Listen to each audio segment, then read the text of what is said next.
Baik,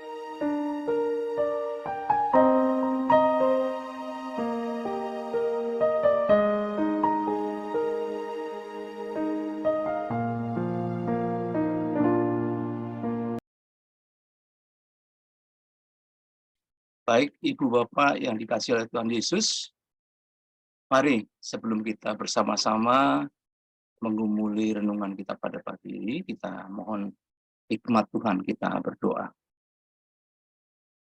Ya Tuhan, kami menghadap-Mu kembali, menaikkan syukur dan pujian dan memohon, kiranya kami dicurai oleh Roh Kudus Tuhan, di dalam kami belajar memahami apa kehendak Tuhan, khususnya dalam kerja. Tuhan kiranya berkenan memberikan pada kami tuntunan supaya firman Tuhan menjadi pedoman hidup kami pada hari ini. Berkati hamba-Mu yang akan menyampaikan kebenaran firman ini, kuasai dengan Roh Kudus-Mu, dan kiranya firman Tuhan hari ini boleh memberikan kepada kami semangat, berkat, dan pedoman. Terima kasih Tuhan. Amin.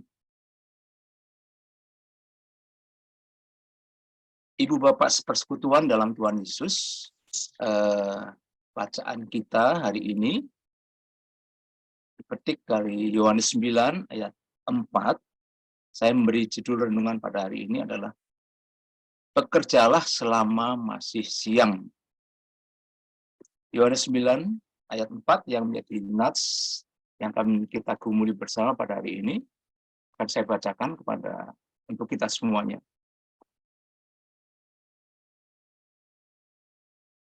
Kita harus mengerjakan pekerjaan Dia yang mengutus aku selama masih siang. Akan datang malam ketika tidak ada seorang pun yang dapat bekerja. Saya ulangi lagi.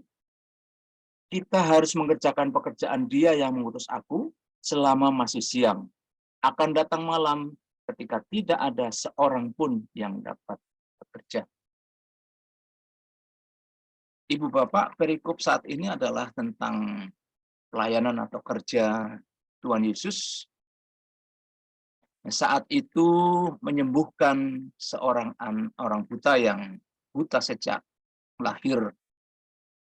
Ya, yang menjadi permasalahan adalah bahwa apa yang diperbuat oleh Tuhan Yesus itu pada hari Sabat, sehingga ini mendapat kritikan dari orang-orang Farisi.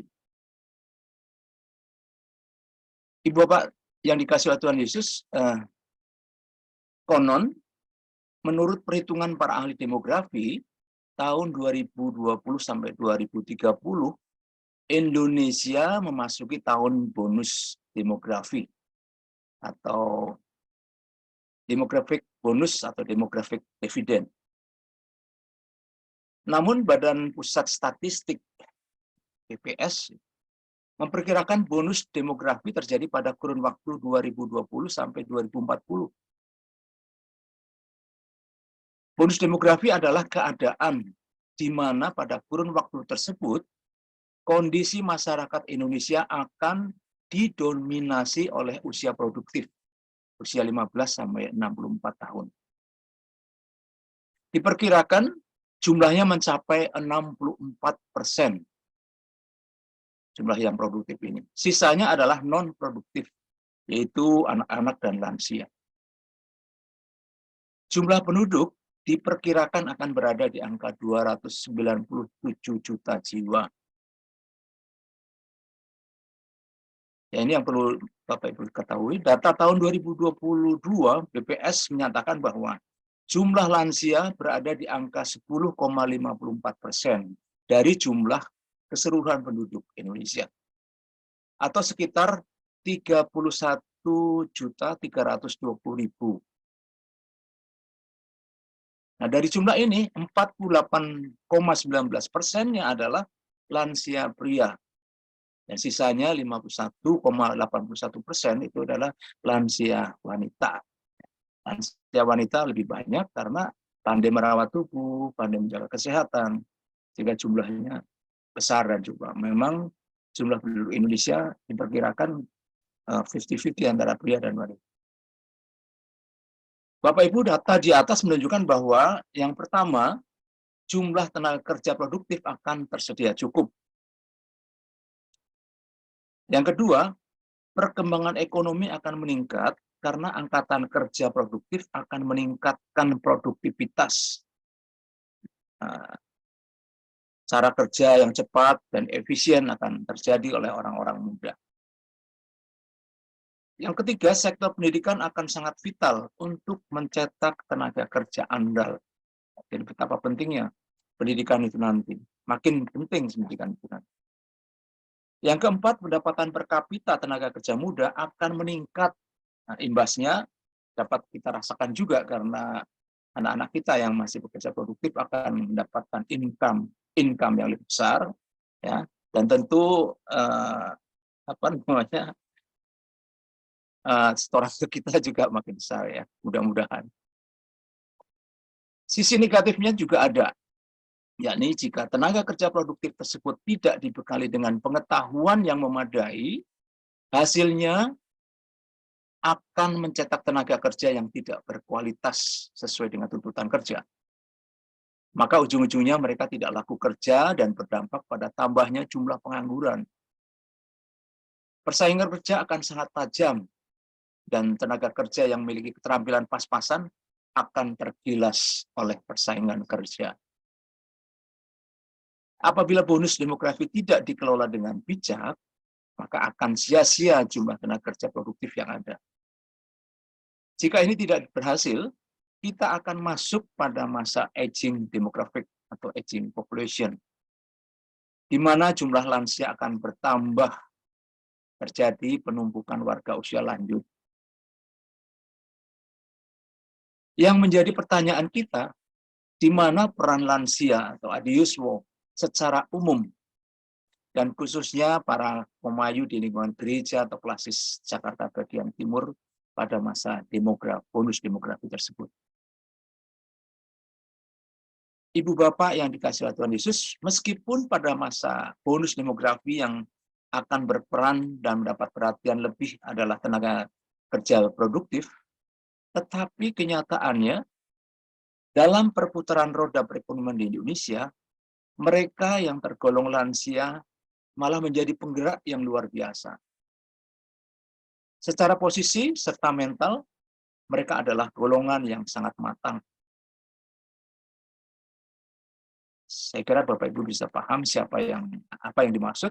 Banyak lansia yang memiliki profesi yang luar biasa yang memberikan sumbangan secara khusus pajak untuk negara kita. Namun kita perlu memberi ruang dan jalan bagi generasi produktif untuk sama-sama berperan membangun bangsa. Bagaimanapun juga, adiuswo harus aware pada perkembangan yang terjadi. Rasul Paulus mengingatkan peran kita sebagai adiuswo seperti yang tertulis dalam kitab 1 Korintus 3 ayat 9, bahwa kita adalah kawan sekerja Allah. Ya, Bapak Ibu sekalian, kita tidak perlu khawatir, kita adalah kawan sekerja Allah. Kata kawan berdasarkan Kamus Besar Bahasa Indonesia adalah orang yang sudah lama dikenal dan sering berhubungan dalam hal tertentu. Pertanyaan kita, kapan Allah mengenal kita? Yeremia menyatakan, Yeremia 1 ayat 5 menyatakan, sebelum aku membentuk kamu dalam kandungan,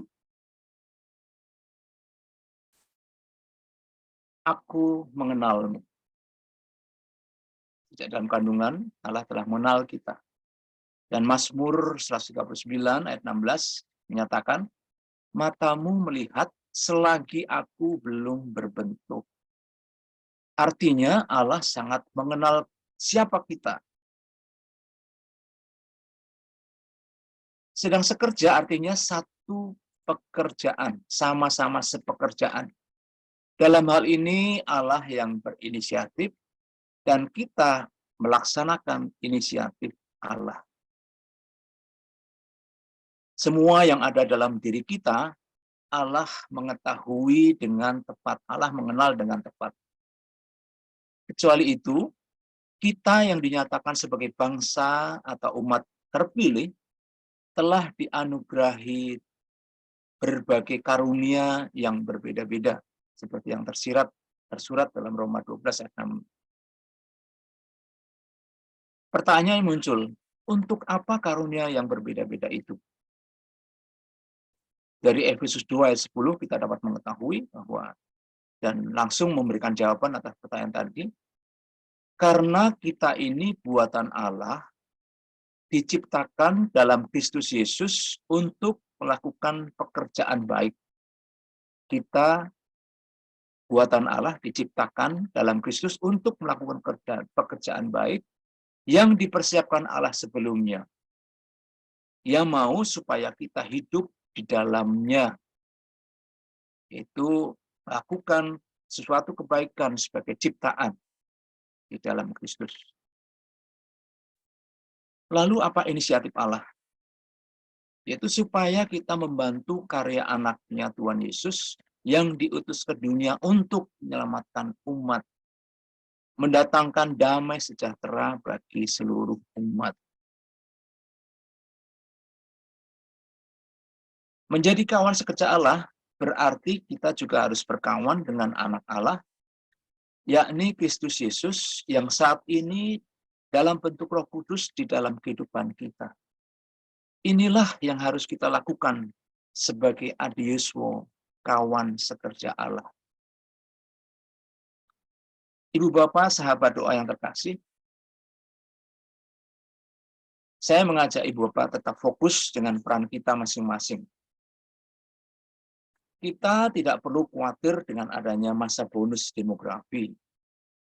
Kapanpun, adiuswo agar berperan aktif dan nyata, baik di lingkungan rumah tangga, lingkungan masyarakat, lingkungan kerja, lingkungan gereja, bahkan dimanapun kita berada.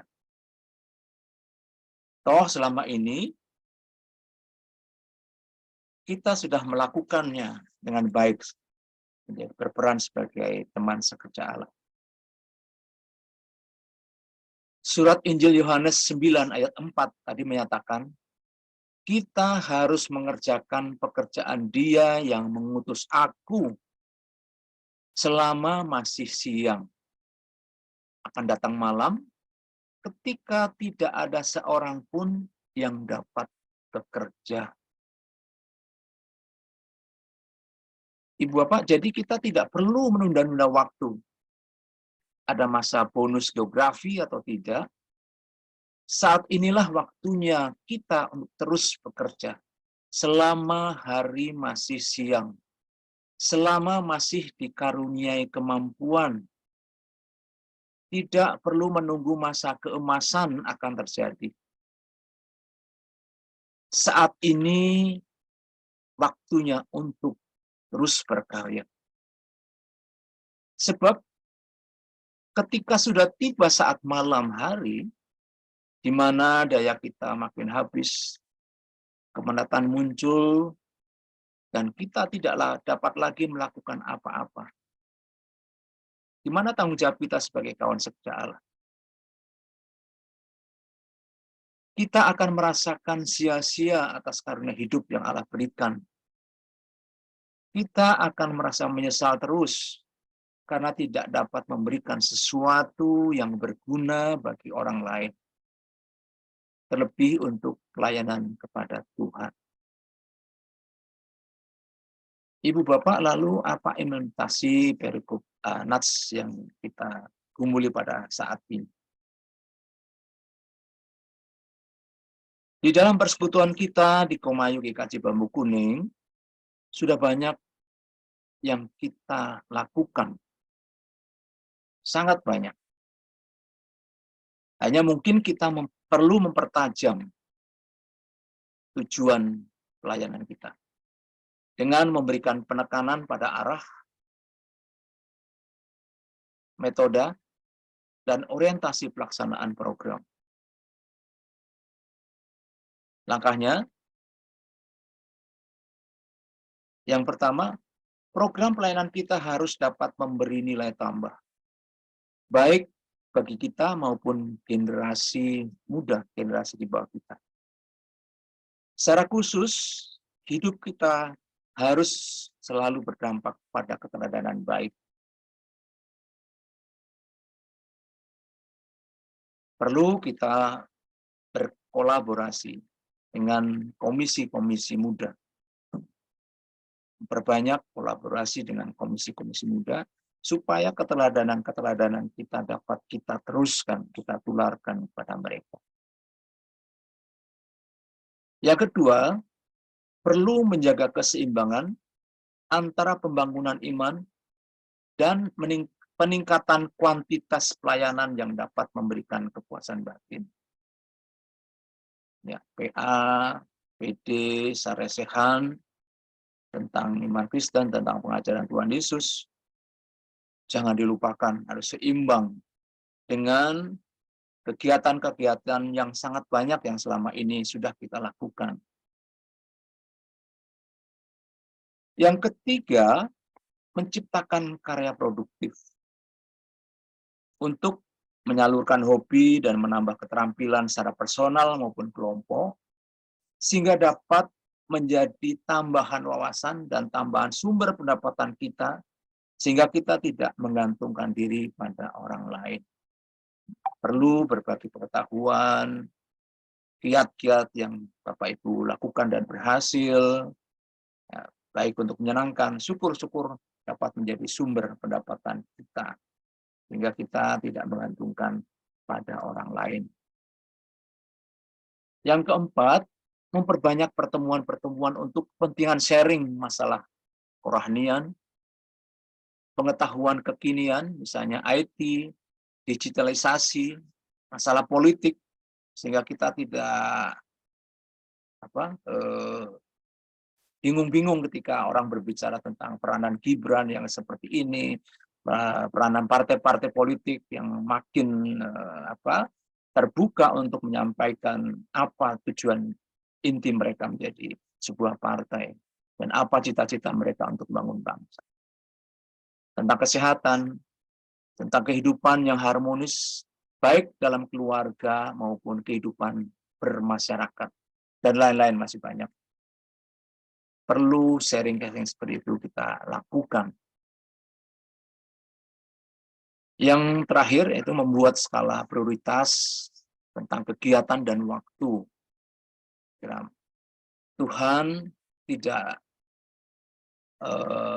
berpikir seperti orang Farisi, tidak boleh bekerja pada hari Minggu. Ketika Tuhan Yesus melihat bahwa ada orang yang perlu ditolong pada hari Sabat, dia melakukan.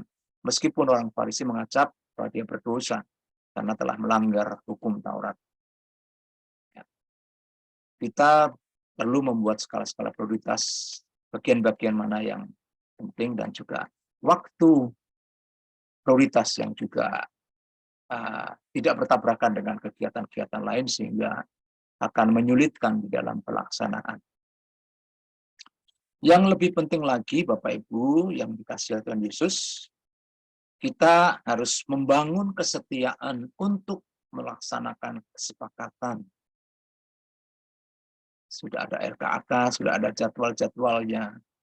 Kita seyogyanya mengikuti itu dengan tepat, dengan baik, dan juga saling mengingatkan para anggota yang mengetahui program-program tersebut, supaya mengingatkan pada pengurus untuk kesepakatan yang telah diputuskan, dibuat. Peran Adiuswo menjadi teladan dalam segala aspek kehidupan, misal kemampuan berinovasi, mengelola hidup agar senantiasa memiliki masa depan baik, hidup sehat, bahagia, dan berguna, harus terus ditularkan kepada generasi muda.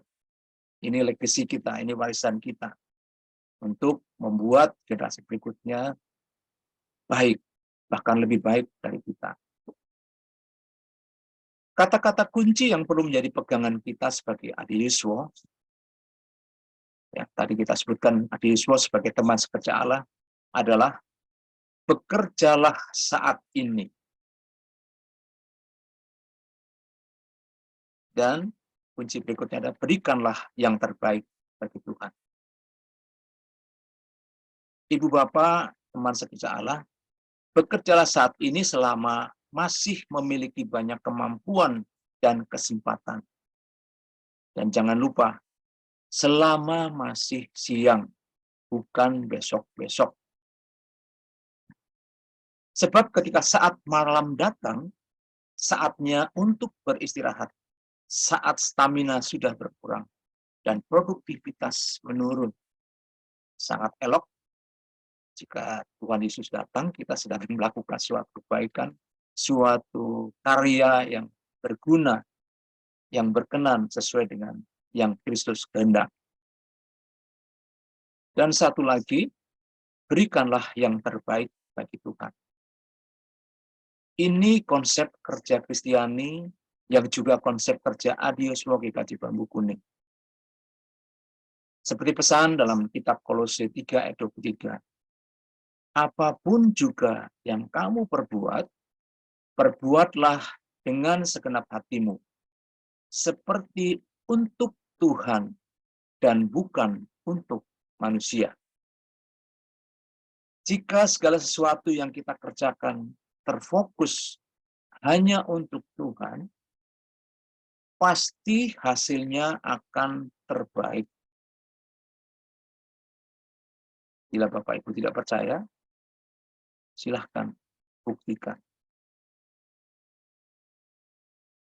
Tuhan Yesus melalui Roh-Nya yang kudus memampukan kita menjadi kawan sekerja Allah. Amin.